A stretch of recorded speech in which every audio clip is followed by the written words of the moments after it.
महागठबंधन और एनडीए दोनों ही खेमों की तैयारियां मजबूती से दिखाई पड़ रही हैं। बयानबाजी ये बताती है कि मौसम चुनावी हो चुका है और फिजाओं में अब सिर्फ और सिर्फ सियासत तैर रही है। एनडीए के लिए तो कोई बड़ा डेंट नहीं होने वाला है। एनडीए की चिंता ये होगी कि जो दलित वोट है, जो और दूसरा वोट है, एमवाई के अलावा जितना वोट है वो महागठबंधन के पास नहीं जाए। इस देश का माइनॉरिटी जो है वो स्टेट इलेक्शन में देखता जरूर है, लेकिन उसे मालूम है कि उसके दर्द का इलाज सिर्फ केंद्रीय सत्ता है, और केंद्रीय सत्ता में अगर कोई बीजेपी को रिप्लेस कर सकता है तो आज भी वो कांग्रेस को मानती है। अगर ईबीसी और दलित वोटों में कांग्रेस कर लेती, माइनॉरिटी तो मान के चल रही है उसके पास उसका है, तो वो आरजेडी के साथ बार्गेन करने की पोजीशन में ज़्यादा बेहतर होगी। क्योंकि पिछले विधानसभा चुनाव में कांग्रेस 72 सीटें लड़ी थी और उसको सिर्फ 16 या 17 सीटें कांग्रेस जीती थी। कन्हैया कुमार को वहाँ प्रोजेक्ट करने के कारण जो आरजेडी और कांग्रेस के बीच में बेहतर तालमेल होना चाहिए, तो कहीं ना कहीं उस तालमेल को बिगाड़ने में कन्हैया कुमार को देखा जा रहा है। कांग्रेस की आरजेडी कांग्रेस के साथ होते हुए भी कांग्रेस से एक लड़ाई है। लड़ाई यह है कि राष्ट्रीय स्तर पर जो मुस्लिम वोट कांग्रेस की ओर जा रहा है, वो अगर धीरे धीरे कांग्रेस की ओर शिफ्ट करेगा तो आरजेडी के लिए खतरा हो जाएगी और कांग्रेस स्टैंड करके फिर बार्गेन करने के पोजीशन में आएंगी। पूरे लोकसभा चुनाव में भी जो इंडिया अलायंस बनता रहा, बिगड़ता रहा, बनता रहा, पर आखिर में उसका कोई नया स्वरूप तो तय हुआ नहीं। न वो आगे के विधानसभा चुनाव में और स्थानीय चुनाव में आगे उसका स्वरूप दिखाई दिया। आप उस तस्वीर को बना ही नहीं पा रहे हो जो तस्वीर एनडीए वाली भाजपा, मोदी वाली भाजपा के सामने खड़ी होकर लड़ सके। नमस्कार, स्वागत आप सभी का। आप देख रहे हैं खबरों के खिलाड़ी, आपका पसंदीदा कार्यक्रम, डिजिटल की दुनिया का पसंदीदा कार्यक्रम। ढेरों कमेंट्स और ढेरों विषयों के साथ हम लगातार इस कार्यक्रम के जरिए आपके सामने हाजिर हुए हैं। तमाम मेहमान हमारे साथ मौजूद हैं। पहले मेहमानों का परिचय कराती हूँ, फिर उसके बाद आपको विषय बताती हूँ। विजय त्रिवेदी जी पहली बार खबरों के खिलाड़ी का हिस्सा है और उम्मीद करते हैं कि आगे भी नजर आते रहेंगे। रामकृपाल सर हैं विस्तार से अपनी बात कहने के लिए। विनोद अग्निहोत्री जी हैं, राकेश शुक्ला जी हैं, अवधेश कुमार जी हैं और अमर उजाला संपादक, डिजिटल के संपादक जयदीप कर्णिक जी भी हमारे साथ हैं। चर्चा बिहार की इसलिए भी क्योंकि बहुत कम समय बचा हुआ है अब चुनाव के लिए। आप समझ गए होंगे हम बिहार पर चर्चा कर रहे हैं। महागठबंधन और एनडीए दोनों ही खेमों की तैयारियां मजबूती से दिखाई पड़ रही हैं। बयानबाजी ये बताती है कि मौसम चुनावी हो चुका है और फिजाओं में अब सिर्फ और सिर्फ सियासत तैर रही है।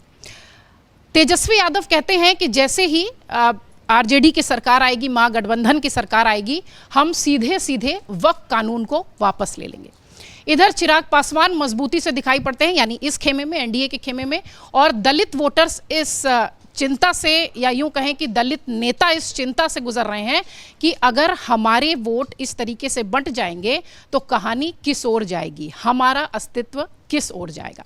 यही आज का विषय है, कैसे बिहार की सियासत चुनाव की ओर बढ़ रही है और अलग अलग रंगों के साथ दिखाई पड़ रही है। विजय सर, कार्यक्रम की शुरुआत, चूंकि आज आप पहली बार आए हैं तो इसलिए शुरुआत आप ही से। जिस तरीके से बिहार में चुनावी मौसम नजर आता है, दोनों ही खेमों में इस तरीके की बयानबाजी शुरू हो जाती है और फोकस एक है, मुस्लिम वोटर्स। पीडीए का फॉर्मूला लगातार अखिलेश यहाँ उठाते दिखाई पड़ रहे हैं और तेजस्वी वहाँ पर शुरू कर चुके हैं, वो जो एमवाई फैक्टर है। क्या उसका डेंट या उन वोटर्स का जो एक तरीके से कह लीजिए नज़रिया होगा, उसका डेंट एनडीए के खेमे पर दिखाई पड़ेगा? मुझे नहीं लगता। अभी जो बिहार की ताज़ा स्थिति है उसमें मोटे तौर पर, मतलब कहें यदि परसेंटेज के हिसाब से देखें तो 80% जो मुस्लिम वोटर है वो महागठबंधन के साथ खड़ा दिखाई दे रहा है। जो पहले नीतीश कुमार जी के साथ खड़ा दिखाई देता था, उस जितना भी परसेंट हो, वो 10% हो, 12% हो, वो भी उसमें से काफ़ी हिस्सा चला गया है। तो डेंट अब वहाँ पर एनडीए के लिए तो कोई बड़ा डेंट नहीं होने वाला है। एनडीए की चिंता ये होगी कि जो दलित वोट है, जो और दूसरा वोट है, एमवाई के अलावा जितना वोट है वो महागठबंधन के पास नहीं जाए, और इसीलिए जो नीतीश कुमार ज़रूरी है भारतीय जनता पार्टी को, क्योंकि वो जितना भी वोट हो, 5% हो, ईबीसी का हो, कुर्मी का हो, 8% वोट है, वो उनके पास साथ खड़ा रहे। एनडीए की एक्सरसाइज ही नहीं है ये कि मुस्लिम वोट को लाया जाए, ये तो पूरी। और अब ये चुनाव मोटे तौर पे मुझे दिखाई देता है Bharatiya Janata party versus RJD का चुनाव है। गठबंधन दोनों जगह पर है, लेकिन वो चुनाव है। तो भारतीय जनता पार्टी को तो मुस्लिम वोट चाहिए नहीं, उनको न वोट चाहिए, न एमएलए चाहिए, न एमपी चाहिए।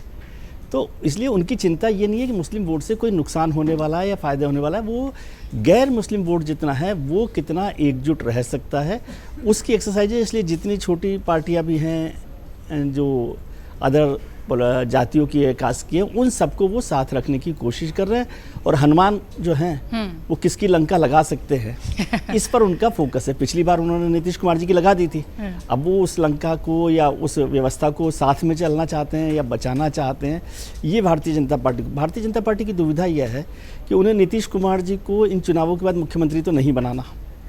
ये तो अमित शाह जी ने भी कह दिया एक तरह से मोटे तौर पे कि चुनाव लड़ रहे हैं नेतृत्व में, चुनाव तक उनका नेतृत्व है, चुनाव के बाद फैसला करेंगे।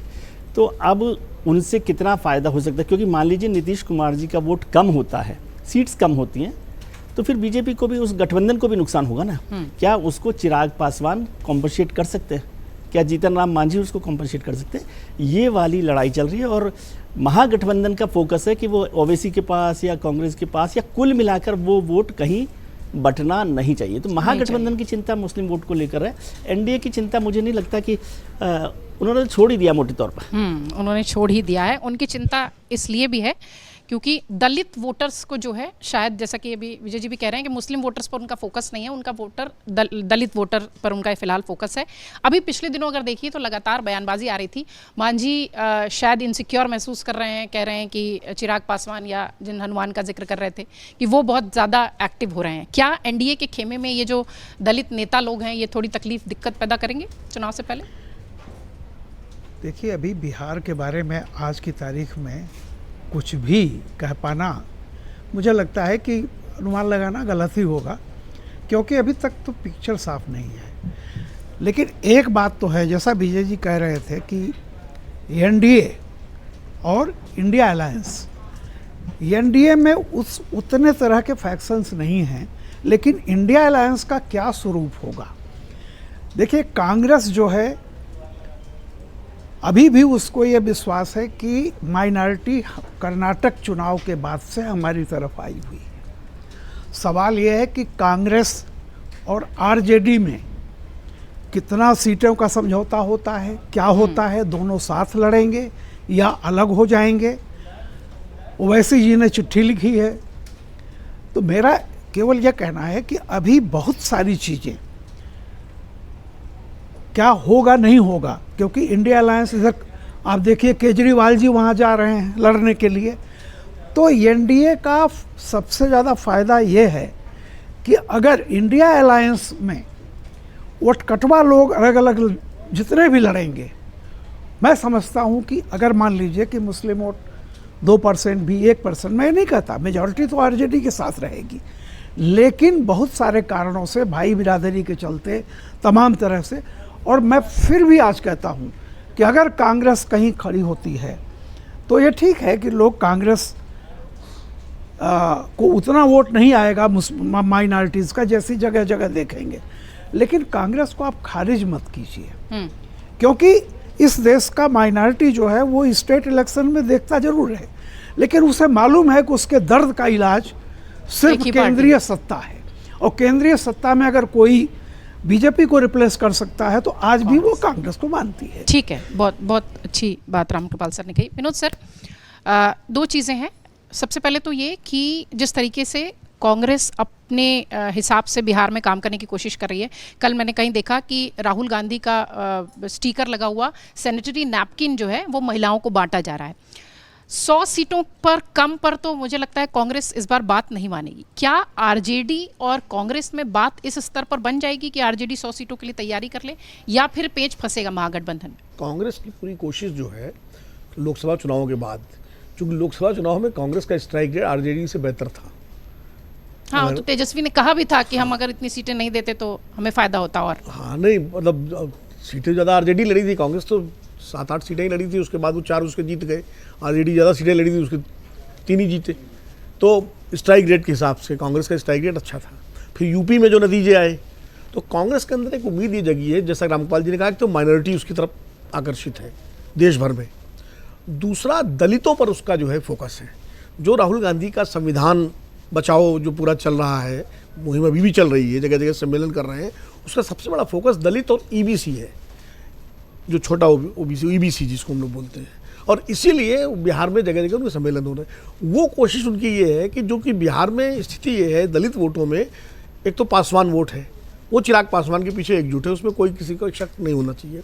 मुसहर वोट जो है, जो 1-1.5% है, वो मांझी जी मांझी की उसके तरफ। ठेकेदार हैं, मतलब होलसोल वो हैं। एक बड़ा वोट जो है, जिस जमात से मीरा कुमार आती हैं या जगजीवन राम जी आते थे, वो बीएसपी के पास गया था। अब बीएसपी कमज़ोर है, कांग्रेस उसको टारगेट कर रही है, क्योंकि उन्होंने अपने जो अध्यक्ष बनाया, प्रदेश अध्यक्ष राजेश कुमार को, वो भी उसी समुदाय से आते हैं। दूसरा, कांग्रेस ईबीसी पे फोकस कर रही है। अगर ईबीसी और दलित वोटों में कांग्रेस कर लेती, माइनॉरिटी तो मान के चल रही है, उसके पास उसका है, तो वो आरजेडी के साथ बार्गेन करने की पोजीशन में ज़्यादा बेहतर होगी। क्योंकि पिछले विधानसभा चुनाव में कांग्रेस 72 सीटें लड़ी थी और उसको सिर्फ 16 या 17 सीटें कांग्रेस जीती थी, तो उसका स्ट्राइक रेट बहुत खराब था। 2015 में अच्छा था, तो वो एक कांग्रेस के सामने है। लेकिन कांग्रेस की कोशिश ये है कि कम से कम जितनी सीटें पिछली विधानसभा चुनाव में लड़ी थी, 72, 70 से 75 सीटें, उतनी सीटों पर वो लड़े। वो 20 सीट या 25 सीट पर मानने वाली नहीं है। ठीक है। ये बात पक्की है ये। और दूसरी बात जो है कि आरजेडी तेजस्वी को प्रोजेक्ट कर रहा है चीफ मिनिस्टर के रूप में, कांग्रेस नहीं कर रही है। कांग्रेस के नेताओं से आप पूछिए, वो कहते हैं हम तेजस्वी जी के नेतृत्व में चुनाव लड़ेंगे, लेकिन चीफ मिनिस्टर का फैसला बाद में चुनाव के बाद होगा। जैसे बीजेपी वाले कहते हैं कि चुनाव तो नीतीश कुमार के नेतृत्व में लड़ेंगे, फैसला बाद में होगा। वही रणनीति कांग्रेस अपना रही है, क्योंकि तेजस्वी को आगे तो कर रही है, लेकिन फैसला बाद में करेंगे। तो ये कुछ पेच है दोनों गठबंधनों में। लेकिन इतना जरूर है कि माइनॉरिटी वोट को लेकर के ये चिंता कांग्रेस की भी है, आरजेडी की भी है। जो ये रामपाल जी ने कहा कि एक तो ओवैसी साहब ने भी चिट्ठी लिख दी है, पिछली बार उन्होंने बहुत कहाँ खेल बिगाड़ा था। दूसरा एक फैक्टर हम लोग इग्नोर कर रहे हैं, प्रशांत किशोर का। प्रशांत किशोर जो है, वो किस करवट किसका वोट कहाँ काटेंगे, वो एक अभी बड़ा दिक्कत वाला मामला है, क्योंकि उसको समझ में नहीं आ रहा है। एनडीए में ये है कि बीजेपी अगर अकेले दम पर सरकार बनाना चाहे तो उसको कम से कम 125 सीटें लड़नी पड़ेंगी 120 सीटें जीतने के लिए। तो सीट तो 100-110 लगती नहीं, लड़ेगी। तो जरूरत तो पड़ेगी उसको नीतीश कुमार की और दूसरे दलों की। वहाँ भी सीट बंटवारे को लेकर नीतीश कुमार उतनी सीटें लड़ना चाहते हैं जितनी बीजेपी लड़ेगी उनके साथ। तो ये सब पेच अभी बिहार के उसमें खुलने बाकी हैं राजनीति में।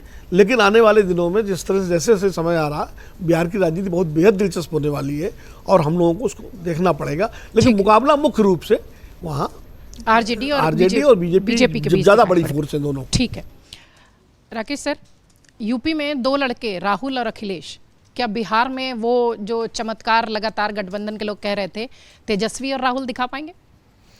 नहीं, देखिए, यूपी में राहुल और अखिलेश थे, लेकिन वहाँ राहुल गांधी जी ने एक दूसरा लड़का भेज दिया जो हजम नहीं हो रहा है आरजेडी को, कन्हैया कुमार। तो कन्हैया कुमार को वहाँ प्रोजेक्ट करने के कारण जो आरजेडी और कांग्रेस के बीच में बेहतर तालमेल होना चाहिए, तो कहीं ना कहीं उस तालमेल को बिगाड़ने में कन्हैया कुमार को देखा जा रहा है। कि कन्हैया कुमार को जिस तरह से प्रोजेक्ट किया जा रहा है, उसमें आरजेडी अपने आप को बड़ा असहज महसूस करती है, खासकर लालू यादव, क्योंकि लालू यादव तेजस्वी का विकल्प वहाँ किसी को खड़ा नहीं होने देना चाहते। ठीक है। इसलिए कन्हैया कुमार को उतारने के बाद से आप देखेंगे कि दोनों के बीच में कहीं ना कहीं एक टसल दिखाई दे रही। और बिहार में जब तक दोनों गठबंधन, इंडी गठबंधन और एनडीए गठबंधन की तस्वीर स्पष्ट नहीं होगी, तब तक ये कहना कठिन होगा कि कौन किसको नुकसान पहुंचाने की स्थिति में है। क्योंकि इसमें जो मध्य में खड़े हुए हैं वो हैं ओवैसी। ओवैसी वहाँ इस समय पर आरजेडी के लिए ट्रम्प कार्ड बने हुए हैं। जिस तरीके से अभी विनोद जी ने कहा है, कांग्रेस बार्गेनिंग करना चाहती है, लेकिन उस पत्ते को हाथ में लेकर लालू यादव बैठे हुए हैं कि यदि कांग्रेस ज़्यादा बार्गेनिंग की पोजीशन पे आएगी तो हम ओवैसी के गठबंधन वाले प्रस्ताव को स्वीकार कर लेंगे। और उस प्रस्ताव को स्वीकार करने का मतलब ये हुआ कि सीमांचल, जहाँ कांग्रेस अपने को ज़्यादा मजबूत मानती है, वहाँ ओवैसी को सीट देना, क्योंकि वहाँ आरजेडी नहीं है बहुत अच्छी स्थिति में, तो वहाँ है आपके ओवैसी और कांग्रेस। तो जब कांग्रेस की सीटें कम होंगी और जो माइनॉरिटी वोट के लिए कांग्रेस पूरी मशक्कत कर रही है, वो माइनॉरिटी वोट भी कहीं ना कहीं उसका विभाजित होगा। तो ये जो सारा गुणागणित चल रहा है बिहार में, वो सारा गुणागणित तब स्पष्ट होगा जब दोनों गठबंधन की तस्वीर साफ होगी। तब ये कहना बेहतर होगा कि वहां अब कौन किसको मात देने की स्थिति में दिखाई पड़ता है। लेकिन बयानबाजी का दौर जारी है। जिस तरीके से तेजस्वी यादव कहते दिखाई पड़े कि वक्फ बिल तो हम पूरी तरह से हटा देंगे, विजय जी ने कहा कि उस पर, उन वोटर पर या उस वोट ग्रुप पर बीजेपी काम ही नहीं करती, मुस्लिम वोटर की अगर बात करें तो फिर इस तरीके के बयानबाजी की आवश्यकता क्यों है? क्या ये संदेश कांग्रेस को है जिस तरीके से सभी लोग के राजनीतिक वैचारिक दोनों पक्ष है, वो इसलिए आवश्यकता पड़ी है कि 2015 में सीमांचल में गठबंधन को 17 सीटें आई थी और 2020 में 7 सीटें रह गई और वहाँ से ओवैसी ने 5 सीटें जीत ली और पता चला कि उनकी पार्टी ने इतने वोट काट दिया कि अगर वो नहीं काटता तो शायद सरकार उनकी बन जाती जिस हालत में वो थे। तो इसलिए और उन्हें बाद में मिले ना पाँचों, तो 5 मिलने से भी 17 नहीं हुआ है। हाँ वही ना, वही कर रहा हूँ ना भाई, 17 में 7 सीटों पे नुकसान किया। तो ये उनको जो चिंता है इस समय वो ये है कि अगर ओवैसी का प्रशांत किशोर जी के साथ गठबंधन हो गया पार्टी के साथ, तो वो या वो अलग से लड़े तो फिर ये समस्या पैदा होगी, क्योंकि कांग्रेस ओवैसी के साथ जाने के पक्ष में नहीं है। उनके गठबंधन की जो पार्टी है कांग्रेस, लालू यादव ने वैसे बोला भी है और बाकी आरजेडी बोलती है कि वो भाजपा की बी टीम है, हम उसके साथ कभी जाएंगे नहीं। तो भय वहाँ है कि ये कैसे होगा।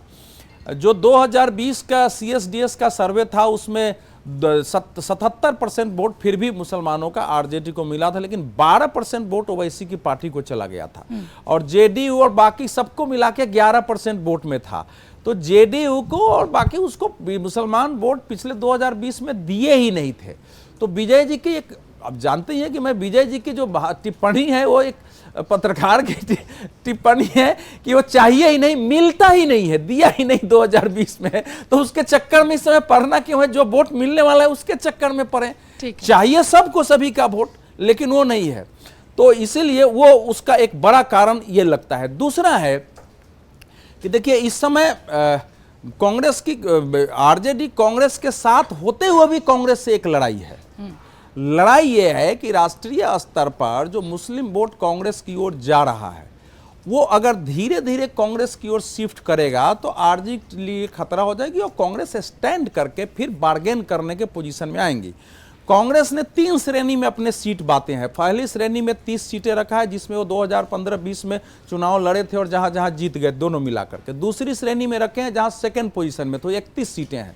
और तीसरी श्रेणी में ऐसे सीटें हैं जिसमें 14 है, तो कुल मिला के 75 सीटें उन्होंने अपनी श्रेणी के लिए रखा है। तो 14 पर तो भले वो आगे पीछे हो जाए, 61 से वो बाएं दाएं नहीं जाने वाले और उसमें सीमांचल की बहुत ज्यादा सीटें हैं, तो वो वहां एक चल रहा है। लेकिन तेजस्वी जी का जो बयान था ना, वो बयान इस नाते था और थोड़ी चिंताजनक इसलिए है कि इमारते सरिया नामक एक संगठन के मंच पर उन्होंने बोला है। इमारते सरिया वैसे तो उसकी मतलब 19वीं सदी में उसका आधार जनता है, लेकिन 1924 में वो संगठन बना था कि भाई सब कुछ जा रहा है तो देश में कैसे सरिया ठीक से चले, लोग उसका पालन करें, और उसके आधार पर, और उनका फुलवारी शरीफ में उनका एक केंद्र है और उस पर बहुत सारे आरोप लगा रहे हैं। हालांकि वो संगठन कुछ अच्छे भी काम करती थी, उसमें कुछ लोगों ने एक प्रस्ताव भी दिया कि हम मुसलमानों को आधुनिक शिक्षा की ओर जाना चाहिए, वो लड़ाई भी चलती रहती। इमारतें सरिया में जो वहाँ भाषण हो रहा था ना, वो भयानक भाषण था। वो बिल्कुल एक आग लगाऊ भाषण था पूरा का पूरा, जैसे पूरा देश मतलब सरकार मुस्लिम विरोधी, अत्याचार हो रहा है, धर्म जा रहा है, तो उसमें उन्होंने अपना हमारी सरकार आए तो कूड़ेदान में फेंक देंगे।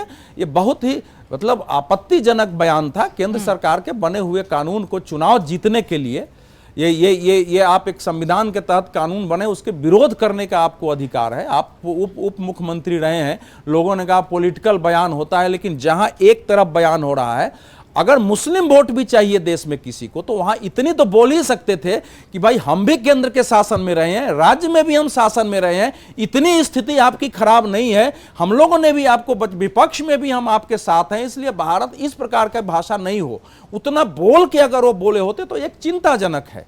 इसलिए कि जो बनारस विस्फोट हुए उसके आरोपी अपराधी जो है, जिसको सजा हुई फुलवारी शरीफ में, जो मुंबई में 2006 का विस्फोट हुआ वो बिहार से निकला है, दिल्ली में जो विस्फोट हुए 2008 में उसके वहां से निकला है, एक दरभंगा मॉड्यूल NIA के अंदर टेररिज्म का आप देखेंगे बिहार मॉड्यूल हो गया है, तो वो बना हुआ है। उसमें थोड़ा वो बयान चिंताजनक था। वोट किसी को भी चाहिए, वोट ले, लेकिन एक समुदाय के अंदर अगर भाषण से सांप्रदायिकता का बीज गहरा होता है, उसमें 25-50-100 लोगों में भी हिंसक विद्रोह का भाव पैदा होता है, तो देश के लिए खतरा हो, खतरे की बात है। ठीक है, वो तो नैतिक जिम्मेदारी होनी चाहिए नेताओं की, जो कि है नहीं।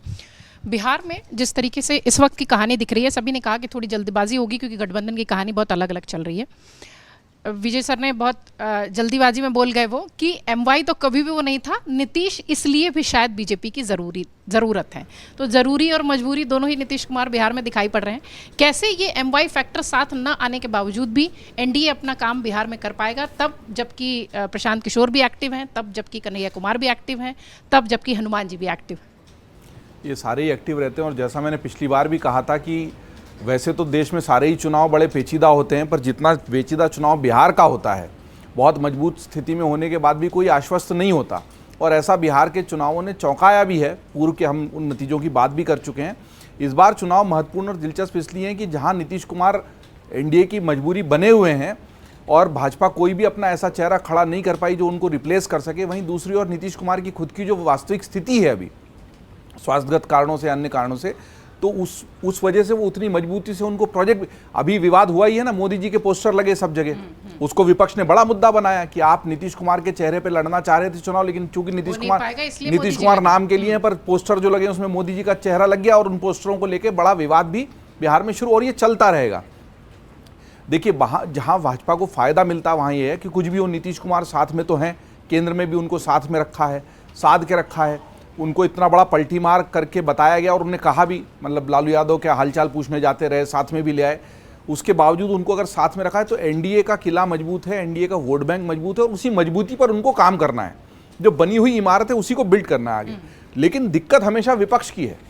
पूरे लोकसभा चुनाव में भी जो इंडिया अलायंस बनता रहा, बिगड़ता रहा, बनता रहा, पर आखिर में उसका कोई नया स्वरूप तो तय हुआ नहीं, न वो आगे के विधानसभा चुनाव में और स्थानीय चुनाव में आगे उसका स्वरूप दिखाई दिया।